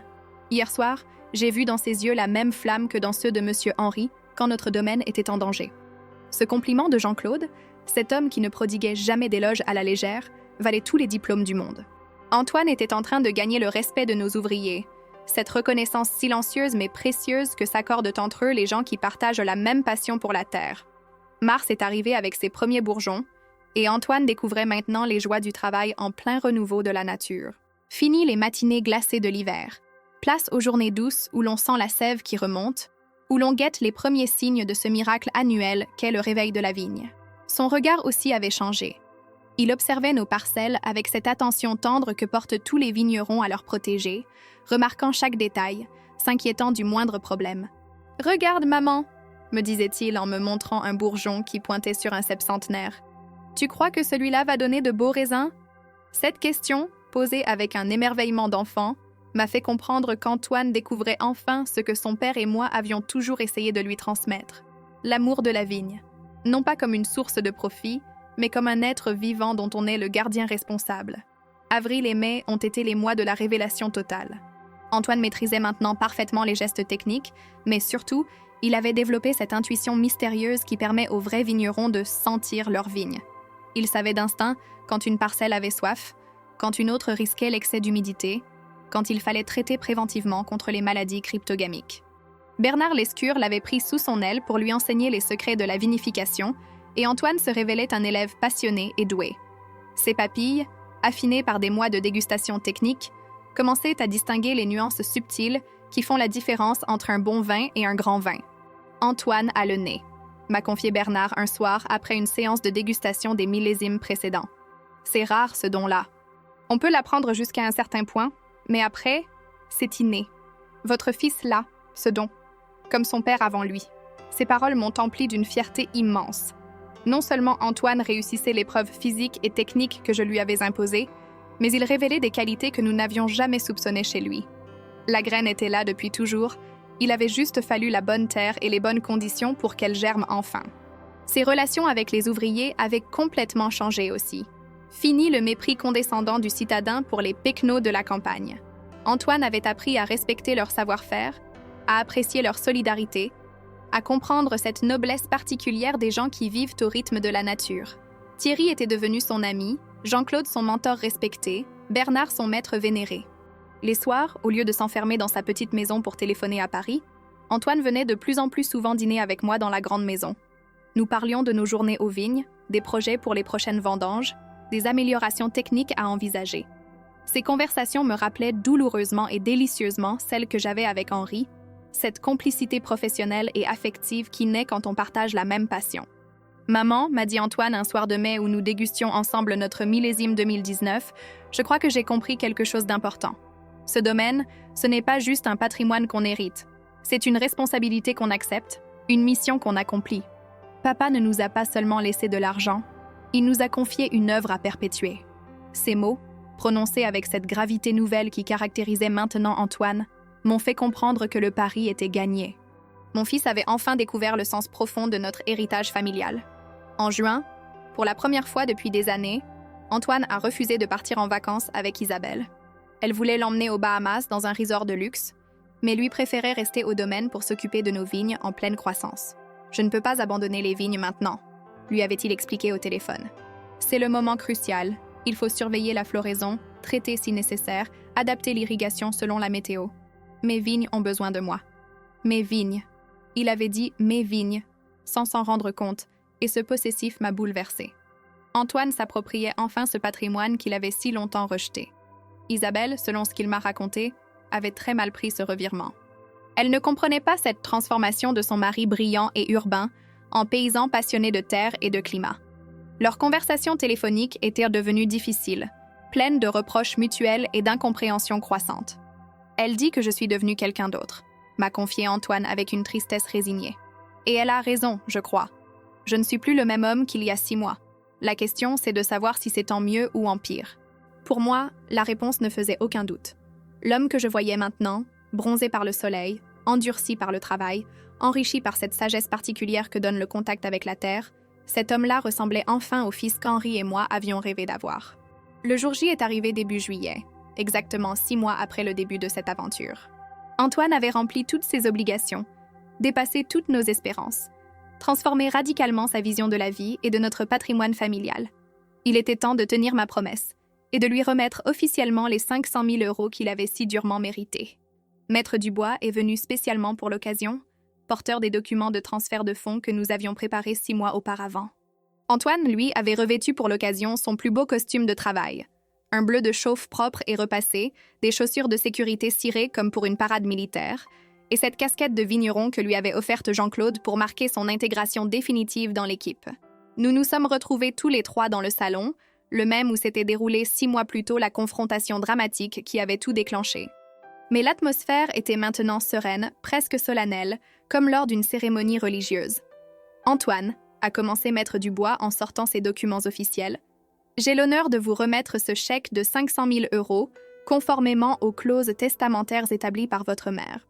Vous avez rempli toutes les conditions exigées avec un courage et une détermination remarquables. Antoine a pris le chèque, l'a regardé longuement, puis l'a posé sur la table basse sans manifester la joie triomphante que j'aurais pu attendre de sa part 6 mois auparavant. Merci, maître Dubois. Merci, maman. Mais vous savez quoi? Ce chèque, ce n'est plus ce qui compte le plus pour moi aujourd'hui. Il s'est levé, s'est dirigé vers la fenêtre qui donnait sur nos vignobles baignés de soleil d'été et a ajouté d'une voix émue « Ce qui compte, c'est ce que j'ai appris ici. Ce que j'ai découvert sur moi-même, sur nous, sur la valeur vraie des choses. Cet argent, je vais le réinvestir entièrement dans le domaine, pour moderniser notre équipement, pour acheter la parcelle des Martineaux qui jouxte la nôtre, pour développer notre export vers les marchés asiatiques que je connais grâce à mes relations d'avocat. » Cette déclaration spontanée m'a coupé le souffle. Non seulement Antoine avait gagné son héritage, mais il avait choisi de le remettre immédiatement au service de notre entreprise familiale. Il avait compris que l'argent n'était qu'un moyen, pas une fin en soi. « Et Isabelle? Et ta carrière parisienne ?» ai-je demandé, sachant que ces questions le tourmentèrent depuis des semaines. Antoine a soupiré, et j'ai vu passer dans ses yeux cette mélancolie des hommes qui doivent faire des choix difficiles. Isabelle et moi, nous nous sommes séparés il y a 15 jours. Elle n'arrivait plus à supporter ce qu'elle appelait ma régression sociale. Pour elle, devenir vigneron, c'était déchoir, renoncer à tout ce que nous avions construit ensemble. Elle a gardé l'appartement parisien et nos amis du 16e. Moi, j'ai gardé ce qui compte vraiment, ma famille, mes racines, mon avenir ici. Cette nouvelle aurait dû m'attrister. Aucune mère ne souhaite voir son fils divorcé. Mais je ne pouvais m'empêcher d'éprouver un soulagement secret. Isabelle n'avait jamais vraiment compris notre mode de vie, n'avait jamais fait l'effort de s'intégrer à notre famille. Son départ libérait Antoine d'une relation qui le coupait de ses origines. Quant à ma carrière d'avocat, a-t-il continué, j'ai donné ma démission au cabinet la semaine dernière. Mes associés m'ont pris pour fou, mais j'ai ressenti un soulagement énorme en posant cette lettre sur le bureau de Maître Pradel. Je n'étais plus heureux dans ce métier. Je le pratiquais par habitude, par conformisme social. Ici, j'ai découvert une passion véritable. Ce soir-là, pour célébrer cette renaissance familiale, nous avons organisé un grand dîner avec toute l'équipe du domaine. Jean-Claude, Bernard, Thierry et les autres ouvriers se sont joints à nous dans la salle à manger de la grande maison, cette pièce aux poutres centenaires où résonnaient les éclats de rire et les conversations passionnées sur les projets d'avenir. Antoine trônait au bout de la table, à la place qu'occupait autrefois Henri, et je voyais dans les regards respectueux de nos employés qu'ils l'avaient définitivement adopté comme leur nouveau patron. Il n'était plus le fils à papa parisien venu jouer au fermier par caprice, mais un vigneron accompli qui avait gagné ses galons à la sueur de son front. « À Antoine !» a lancé Jean-Claude en levant son verre de notre meilleur Pomerol 2016, qui nous a prouvé qu'on peut sortir de la ville, mais qu'on ne peut pas sortir la terre de l'homme quand elle coule dans ses veines. Tous ont applaudi, et j'ai vu des larmes de fierté couler sur les joues burinées de notre chef de culture. Ces hommes rudes, peu enclins aux effusions sentimentales, exprimèrent leur émotion à leur manière, par cette solidarité chaleureuse des gens qui partagent les mêmes valeurs. Antoine s'est levé à son tour, son verre à la main, et a prononcé ces mots qui resteront gravés dans ma mémoire jusqu'à mon dernier souffle. Mes amis, mes frères de vigne, je veux vous remercier pour votre patience avec le citadin ignorant que j'étais il y a 6 mois. Vous m'avez appris non seulement un métier, mais une façon de vivre, une façon d'être au monde. Grâce à vous, j'ai retrouvé mon père Henri dans chaque geste que je fais aux vignes. Grâce à ma mère Éléonore, j'ai compris que l'héritage véritable ne se compte pas en euros, mais en amour transmis de génération en génération. Il s'est tourné vers moi et j'ai lu dans ses yeux toute la reconnaissance d'un homme qui avait failli passer à côté de l'essentiel. « Maman, tu m'as donné la plus belle leçon de ma vie. Tu m'as forcé à devenir celui que je devais être. Merci de ne pas avoir cédé à mes caprices. Merci d'avoir cru en moi quand moi-même je n'y croyais plus. Cette nuit-là, seule dans ma chambre, j'ai relu une dernière fois cette lettre d'Henri où il s'inquiétait pour l'avenir d'Antoine. Je l'ai embrassé tendrement, puis je l'ai glissé dans son enveloppe originale que j'ai marquée d'un mot. Mission accomplie, mon amour. 6 mois plus tard, je regardais Antoine diriger sa première vendange en tant que maître du domaine. Bronzé, musclé, sûr de ses gestes, il orchestrait le ballet des vendangeurs avec cette autorité naturelle des vrais chefs. Ses mains calleuses manièrent la serpette avec la précision d'un chirurgien. Ses yeux experts évaluaient la maturité des grappes d'un simple coup d'œil. « Plus à droite, Thierry! Ces grappes-là ne sont pas encore prêtes ?» criait-il depuis le haut de notre coteau le plus prestigieux. « Bernard, on peut commencer la cuve numéro 3. Les analyses sont parfaites. » Cette scène m'a rappelé Henri au même âge, quand il avait pris les rênes du domaine après la mort de son propre père. La même passion, la même exigence, la même communion parfaite avec la terre et les hommes qui la travaillent. Le soir de cette première vendange, épuisée mais heureuse, je me suis installée sur la terrasse de notre maison pour contempler ce paysage que j'aimais plus que tout au monde. Antoine m'a rejointe, tenant dans ses mains 2 verres de notre nouveau millésime encore en fermentation. « Goûte-moi ça, maman !» m'a-t-il dit avec cette fierté légitime du Créateur. Je crois que papa aurait été fier de nous. Le mou était effectivement exceptionnel, d'une richesse et d'une complexité qui promettaient un grand millésime. Mais au-delà de la qualité technique, j'y sentais quelque chose d'ineffable, l'âme d'Antoine, enfin réconciliée avec sa terre natale. « Oui, mon fils. » ai-je répondu en serrant sa main calleuse dans la mienne. « Papa aurait été très fier de toi. Et moi, je le suis déjà. » Cette nuit-là, pour la première fois depuis la mort d'Henri, j'ai senti que notre domaine était entre de bonnes mains. Antoine avait non seulement hérité de notre fortune, mais de ce qui comptait vraiment, l'amour de la terre, le respect des traditions et la responsabilité de transmettre à son tour ce patrimoine unique aux générations futures. L'argent, finalement, n'avait été qu'un prétexte. Le vrai héritage, c'était cette transformation d'un homme, cette réconciliation d'un fils avec ses racines, cette continuité assurée d'une lignée de vignerons qui ne s'éteindrait pas avec moi. Épilogue. 2 ans plus tard. Ce matin d'octobre, en me réveillant dans cette même chambre où Henri et moi avions partagé tant de bonheurs et de peines, j'ai senti que quelque chose avait changé dans l'atmosphère de notre domaine. Une énergie nouvelle, une vitalité que je n'avais plus ressentie depuis la mort de mon mari. Par la fenêtre, je voyais Antoine qui dirigeait les vendanges avec cette maîtrise naturelle qui caractérise maintenant tous ses gestes. À 40 ans, mon fils était devenu l'homme qu'Henri et moi avions toujours espéré qu'il devienne. Ses cheveux grisonnaient légèrement aux tempes, signe de la responsabilité qui pesait maintenant sur ses épaules, mais son regard pétillait de cette passion que je reconnaissais pour l'avoir vu briller dans les yeux de son père pendant près de 50 ans. Le domaine, sous sa direction, avait prospéré au-delà de nos espérances les plus optimistes. Les 500 000 € de son héritage, investis intelligemment dans de nouveaux équipements et l'acquisition de la parcelle Martineau, avaient permis d'augmenter significativement notre production sans jamais sacrifier la qualité. Antoine avait également développé notre présence sur les marchés asiatiques grâce à ses anciennes relations d'avocat, et nos vins se vendaient maintenant à Hong Kong, Singapour et Tokyo, à des prix que nous n'aurions jamais osé imaginer. Mais plus que ces succès commerciaux, c'était l'évolution personnelle d'Antoine qui me comblait de fierté. Il avait épousé l'année précédente Camille, une jeune œnologue bordelaise qu'il avait rencontrée lors d'un salon professionnel. Cette femme de 32 ans, fille de vigneron de Saint-Julien, comprenait parfaitement notre monde et partageait avec Antoine cette passion commune pour l'excellence viticole. Contrairement à Isabelle, elle s'était immédiatement intégrée à notre famille et à notre mode de vie. « Grand-mère Éléonore », m'appelait-elle affectueusement. Vous avez créé un miracle en transformant Antoine. Mon mari me raconte souvent ces 6 mois qui ont changé sa vie, et chaque fois, il a les larmes aux yeux en évoquant votre courage maternel. Camille était enceinte de 6 mois, et nous attendions avec impatience la naissance de ce petit enfant qui perpétuerait la lignée des Beaumont. Antoine avait déjà aménagé une nursery dans la grande maison, refusant catégoriquement que son fils ou sa fille grandisse loin des vignes familiales. Cet enfant apprendra dès son plus jeune âge d'où il vient, m'avait-il dit en caressant tendrement le ventre arrondi de sa femme.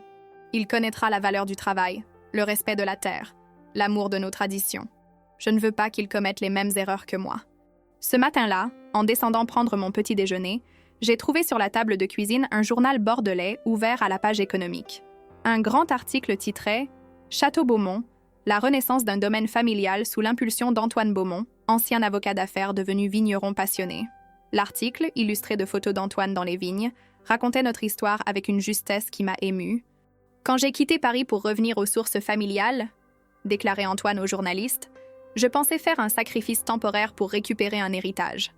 En réalité, j'ai découvert ma véritable vocation et trouvé un bonheur que je ne soupçonnais même pas. Ma mère, Éléonore Beaumont, m'a offert le plus beau cadeau de ma vie en me forçant à redécouvrir mes racines.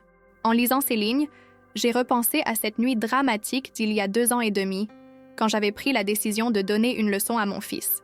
Quel chemin parcouru depuis. Antoine n'était plus ce homme cupide et méprisant qui ne voyait dans notre patrimoine qu'un placement financier à optimiser. Il était devenu un vigneron respecté, un patron aimé de ses employés, un mari heureux et bientôt un père responsible. Jean-Claude, maintenant âgé de 57 ans, C'était pris d'affection pour Antoine comme pour un fils. « Madame Éléonore, me disait-il souvent, votre Antoine, c'est le digne héritier de Monsieur Henri. Il a la même exigence, la même passion, le même respect pour la vigne. On peut être fier de lui. » Cette reconnaissance de la part de notre chef de culture valait tous les diplômes du monde. Jean-Claude, qui avait vu défiler plusieurs générations de Beaumont, ne prodiguait jamais d'éloges à la légère. Son approbation signifiait qu'Antoine avait définitivement gagné sa place dans la lignée familiale. Bernard Lescure, notre maître de chai, était encore plus enthousiaste. « Antoine a développé un palais exceptionnel », m'expliquait-il avec cette fierté du maître qui voit son élève le dépasser. Ses assemblages sont d'une subtilité remarquable. Le millésime 2025 qu'il vient de créer sera probablement l'un des plus grands de l'histoire du domaine. Ces compliments me touchaient d'autant plus que Bernard était un perfectionniste intransigeant, formé dans les plus grands châteaux du Médoc avant de nous rejoindre. Voir Antoine gagner son respect était la preuve définitive de sa transformation réussie. L'après-midi de ce jour d'automne mémorable, Antoine est venu me trouver dans mon bureau, cette pièce lambrissée où Henri et moi prenions autrefois toutes les décisions importantes concernant le domaine. Il tenait dans ses mains un document officiel qui semblait le préoccuper. « Maman, j'ai reçu ce matin une proposition d'achat pour le domaine. Un groupe chinois nous offre 15 millions d'euros pour l'ensemble de la propriété, vignes, chais, maisons et marques commerciales inclus. 15 millions d'euros! Cette somme astronomique représentait 5 fois la valeur que nous estimions il y a 3 ans. La demande mondiale pour les grands vins bordelais, notamment de la part des collectionneurs asiatiques, avait fait exploser les prix du foncier viticole dans notre région. « Et qu'est-ce que tu en penses ?» ai-je demandé, curieuse de connaître sa réaction face à cette tentation financière. Antoine a souri, et j'ai lu dans ses yeux cette sérénité des hommes qui ont trouvé leur voie et ne s'en laisseront plus jamais détourner. « Maman, il y a 3 ans, j'aurais sauté sur cette occasion sans réfléchir. 15 millions, c'était exactement le genre d'opportunité que je recherchais. Du cash liquide à investir sur les marchés financiers pour multiplier les profits. Aujourd'hui, cette proposition me fait sourire. Comment peut-on mettre un prix sur l'âme d'un domaine, sur 5 générations de savoir-faire, sur cette terre que nos ancêtres ont façonnée goutte après goutte? Il a déchiré la lettre d'offre sous mes yeux et ce geste symbolique m'a empli d'une fierté immense. Ce domaine ne se vend pas, maman. Il se transmet, et moi, j'ai l'intention de le transmettre à mon tour à mes enfants, comme papa nous l'a transmis, comme tu me l'as appris à l'aimer. Cette déclaration spontanée était la récompense ultime de tout ce que nous avions traversé ensemble. Antoine avait intégré définitivement les valeurs familiales que j'avais désespéré de lui voir acquérir un jour. Le soir même, nous avons organisé un dîner familial dans la grande salle à manger pour célébrer les excellents résultats de cette vendange 2027. Camille, radieuse malgré sa grossesse avancée, avait préparé un repas traditionnel bordelais. Entrecôte de basasse grillée au sarment de vigne, cèpe des bois de notre propriété sauté à l'ail et au persil, fromage fermier de notre voisin du Bournais, et bien sûr une sélection de nos meilleurs millésimes pour accompagner chaque service. Autour de la table se retrouvaient Jean-Claude et sa femme Martine, Bernard et son épouse Sylvie, Thierry qui était maintenant devenu notre adjoint technique, et quelques autres fidèles de l'équipe. Cette tradition des dîners de fin de vendange existait depuis l'époque du grand-père d'Henri, et je voyais Antoine la perpétuer avec le même plaisir que ses prédécesseurs. « Mes amis », a déclaré Antoine en levant son verre de notre Pomerol 2020, cette vendange marque un tournant dans l'histoire de notre domaine. Non seulement nous avons produit des vins d'exception, mais nous avons aussi accueilli dans notre équipe 3 nouveaux employés, dont 2 jeunes vignerons fraîchement diplômés qui nous apportent des techniques innovantes tout en respectant nos traditions. Il s'est tourné vers moi avec cette tendresse filiale que j'avais tant espéré retrouver. Je veux aussi rendre hommage à ma mère, Éléonore, qui m'a donné il y a 3 ans la leçon de courage la plus importante de ma vie. Sans sa détermination, sans son amour exigeant, je serais probablement encore en train de végéter dans un bureau parisien en rêvant de rentabilité financière. Grâce à elle, j'ai découvert que la vraie richesse ne se compte pas en euros, mais en bonheur partagé, en travail accompli, en amour transmis. Tous ont applaudi, et j'ai senti les larmes me monter aux yeux.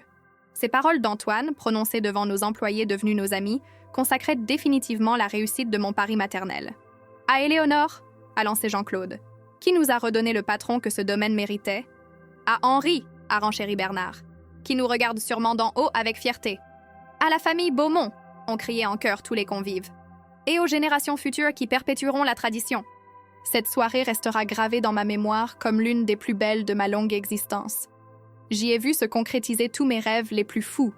Antoine réconcilié avec ses origines, le domaine en pleine prospérité, une nouvelle génération en route pour assurer la continuité familiale, et surtout, cette harmonie retrouvée entre tous ceux qui font vivre notre petit royaume viticole. Plus tard dans la soirée, alors que nos invités étaient repartis et que Camille s'était couchée fatiguée par sa grossesse, Antoine et moi nous sommes promenés une dernière fois dans nos vignobles sous la lune d'automne.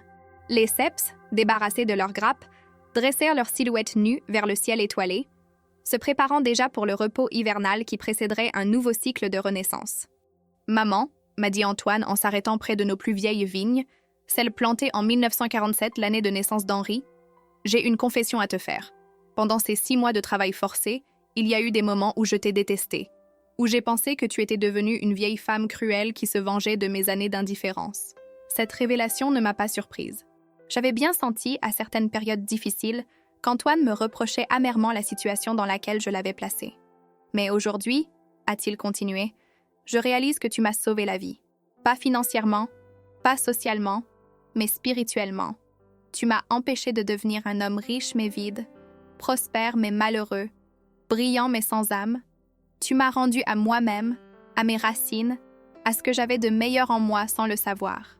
Il a pris mes mains dans les siennes, ses mains maintenant calleuses et fortes qui ressemblaient tant à celles d'Henri. Merci, maman.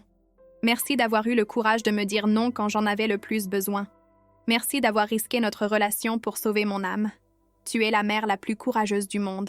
Ces mots, prononcés sous les étoiles au milieu de nos vignes endormies, ont été le plus beau cadeau que mon fils pouvait m'offrir. Ils effaçaient définitivement toutes les souffrances, tous les doutes, toutes les nuits d'insomnie que m'avait coûté ma décision radicale. En rentrant vers la maison, j'ai aperçu de la lumière dans le bureau d'Henri, maintenant devenu celui d'Antoine. Par la fenêtre, je l'ai vu penché sur ses dossiers, probablement en train d'étudier les analyses de vendange ou de préparer les commandes pour l'année suivante. Cette image m'a bouleversée. C'était exactement ainsi qu'Henri finissait ses soirées, dans ce même bureau, avec cette même passion minutieuse pour tous les détails de notre exploitation. La boucle est bouclée, ai-je murmuré en levant les yeux vers le ciel où brillait l'étoile que j'avais pris l'habitude d'appeler Henri depuis sa mort. Notre fils a enfin trouvé sa place dans la lignée familiale. Cette nuit-là, je me suis endormie paisiblement en pensant à l'enfant qui allait naître dans quelques mois. Cet enfant grandirait dans l'amour des vignes, apprendre dès son plus jeune âge le respect de la terre et la valeur du travail. Il ne connaîtrait jamais les errements parisiens de son père, ne serait jamais tenté par les mirages de l'argent facile et de la réussite superficielle. Antoine, j'en étais certaine, saurait transmettre à son tour les vraies valeurs que nous avions eu tant de mal à lui enseigner. Il ferait de son enfant un vigneron accompli et un homme de bien, perpétuant ainsi la tradition familiale que j'avais cru perdue à jamais. 3 mois plus tard, par un matin de janvier glacé où le gel transformait nos vignobles en cathédrales de cristal, Camille a donné naissance à notre petit-fils. Antoine est venu me chercher à l'aube, les yeux brillants de bonheur et de fierté. « Maman, viens vite! Camille a accouché. C'est un garçon. Il est magnifique! » À la maternité de Libourne, j'ai pris dans mes bras ce petit être de 3,5 kg qui portait déjà dans ses traits fins quelque chose des Beaumont. Ses petits poings serrés, son regard bleu intense, cette façon déterminée qu'il avait de téter le sein de sa mère, tout en lui annonçait un caractère bien trempé. « Comment allez-vous l'appeler » ai-je demandé, ému aux larmes par ce miracle de la vie qui continuait. « Henri » a répondu Antoine sans hésitation. « Henri Beaumont, en hommage à son grand-père, et son deuxième prénom sera Jean, comme Jean-Claude qui m'a tant appris. Henri Jean Beaumont. » Ce nom résonnait parfaitement, alliant la tradition familiale à la reconnaissance envers ceux qui nous avaient aidés. Ce petit garçon porterait dignement l'héritage de ses ancêtres. En quittant la maternité, j'ai surpris Antoine en train de téléphoner dans le couloir, probablement pour annoncer la nouvelle à nos employés du domaine. Sa voix vibrait d'émotion et de fierté. « Jean-Claude? C'est Antoine. Ça y est, le petit Henri est né. Oui, tout s'est bien passé. Camille va très bien. Non, ne venez pas maintenant, elle se repose. Mais dimanche, nous organisons un baptême civil au domaine pour présenter officiellement le petit Henri à toute l'équipe. Oui, bien sûr, vous serez le parrain honoraire. Après tout, c'est grâce à vous si je suis devenu l'homme que je suis aujourd'hui. » Cette conversation m'a profondément touchée. Antoine avait compris que la famille, ce n'était pas seulement les liens du sang, mais aussi tous ces hommes et ces femmes qui partageaient notre passion et notre mode de vie. Aujourd'hui, alors que j'écris ces lignes dans mon bureau en regardant Antoine bercer son fils dans le jardin fleuri de notre propriété, je mesure le chemin parcouru depuis cette nuit dramatique où j'avais décidé de donner une leçon à mon fils unique. Ce petit Henri qui gazouille dans les bras de son père représente la 7e génération de Beaumont vignerons, et j'ai la certitude qu'Antoine saura lui transmettre l'amour de notre terre et le respect de nos traditions. L'héritage de 3 millions d'euros que m'avait laissé Henri a finalement trouvé sa destination véritable. Non pas enrichir un fils cupide et déraciné, mais financer la renaissance d'un domaine familial et la transformation d'un homme. Antoine a récupéré ses 500 000 euros, mais il a gagné bien plus. Une identité, une passion, un bonheur authentique qu'aucune fortune ne peut acheter. Et moi, à 77 ans, je peux enfin me reposer en sachant que l'œuvre de ma vie est entre de bonnes mains. Château Beaumont continuera à produire de grands vins, nos vignes continueront à être choyées par des mains expertes et aimantes, notre nom continuera à rayonner dans le monde entier. Henri, où qu'il soit maintenant, peut être fier de nous. Nous avons sauvé son héritage, éduqué son fils et assuré l'avenir de sa lignée. L'amour a triomphé de la cupidité, la patience de l'impatience, la sagesse de l'orgueil. Dans quelques années, quand mes forces déclineront définitivement, je léguerai à Antoine non seulement la propriété du domaine qu'il dirige déjà de main de maître, mais aussi la responsabilité de transmettre à son tour ses valeurs essentielles au petit Henri. Et j'ai confiance. Mon fils a appris la leçon. Il ne reproduira pas nos erreurs éducatives. Le petit Henri grandira dans l'amour des vignes, apprendra dès ses premiers pas à respecter la terre qui le nourrit, comprendra naturellement que la vraie richesse se trouve dans le travail bien fait et l'amour partagé. Il sera, j'en suis certaine, un digne héritier de la lignée des Beaumont. Et quand viendra mon tour de rejoindre Henri dans l'au-delà, je partirai sereine, sachant que j'ai accompli ma mission de mère et de gardienne du patrimoine familial. J'aurai donné à mon fils la plus belle leçon de sa vie, que l'héritage véritable ne se compte pas en euros, mais en valeurs transmises de cœur à cœur, de génération en génération. L'histoire des 3 millions d'euros se termine ici, mais l'histoire de la famille Beaumont continue, et c'est bien là l'essentiel. Mon mari m'avait laissé 3 millions d'euros d'héritage. Le lendemain, mon fils a téléphoné et a dit « Je vais le mettre à mon nom, tu es trop vieille pour ça ». Le matin suivant, il était à genoux demandant pardon après ma décision.